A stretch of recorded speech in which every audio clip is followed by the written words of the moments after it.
Hello everyone, how are you doing? This is MD Tech here for another quick tutorial. In today's tutorial, I'm going to show you guys how to resolve if you're coming across an issue on Windows 11 versus we cannot complete the updates and that it's going to be undoing the changes, and you might be perhaps stuck in a boot loop or an infinite loading screen. So it should hopefully be a pretty straightforward process here, guys. And without further ado, let's go ahead and jump right into it. So if you're stuck in that phase, let's just assume you're unable to boot into Windows. So if you are able to boot into Windows, you can select the Start icon here, and then select the little power icon on the right side. So if you are able to boot into Windows, you can right-click on the Start button and select Shutdown or Sign Out, and then hold down the Shift key on your keyboard. So again, the Shift key, S-H-I-F-T, and then select Restart. It's going to say please wait, and if you're unable to boot into Windows and you can get to the automatic repair utility here as well, you can do a hard power off 3 times in a row. So power cycle it 3 times by letting it turn on, and then press the power button to do a forced shut off. You can also use the Windows 11 installation media from like a DVD or USB, and then boot your computer from that to launch the troubleshooting utilities as well. So choose an option. We're going to select Troubleshoot, reset your PC to see advanced options. Go ahead and open that up.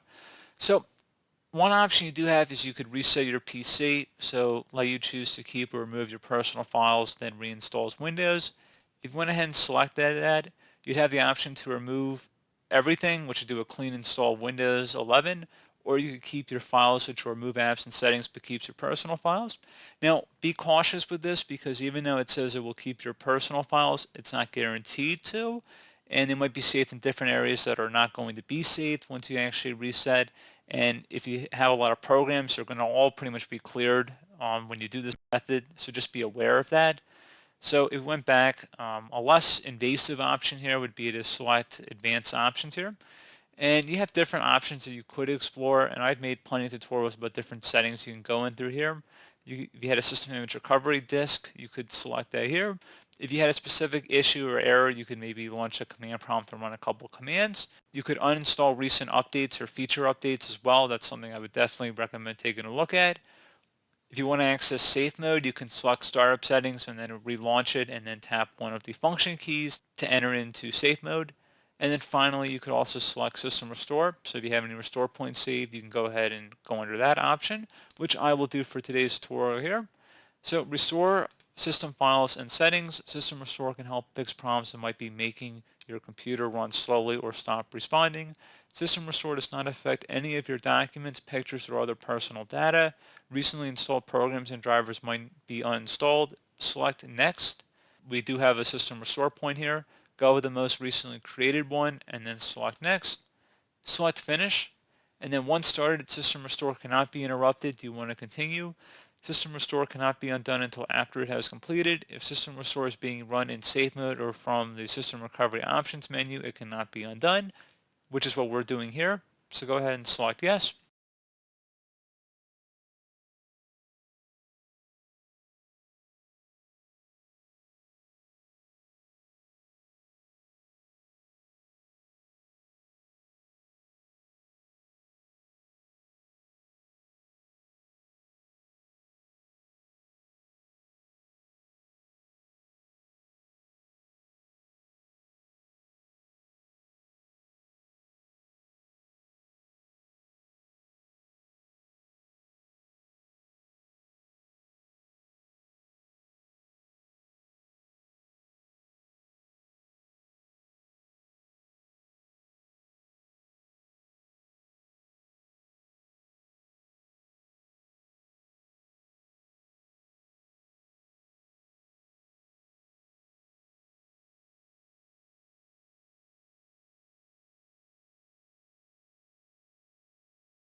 Okay, so you can see it says it has completed it successfully.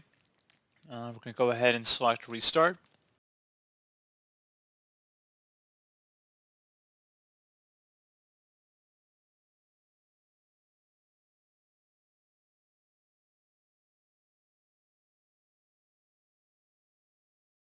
And then you can see it has been successfully restored. Go ahead and check for updates again, and then hopefully your prompt should have been resolved. So one further thing we can also try here would be to open up the start menu search, type in CMD. Best result should come back with command prompt. Go ahead and right click on that and select run as administrator. If you receive a user account control prompt, go ahead and select yes.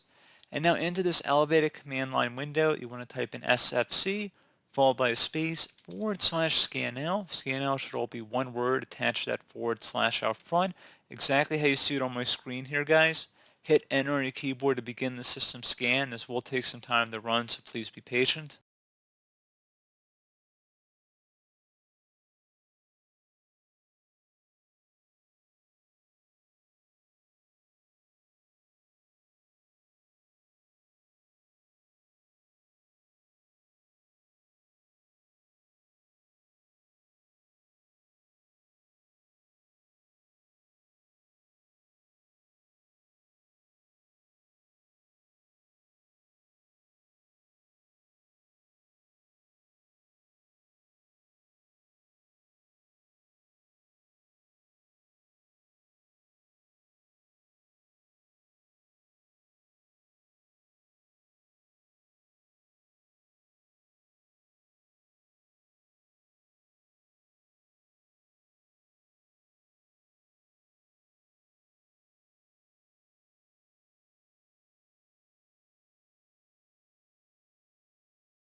Okay, so once that's done, go ahead and close out of here, and you want to go restart your computer.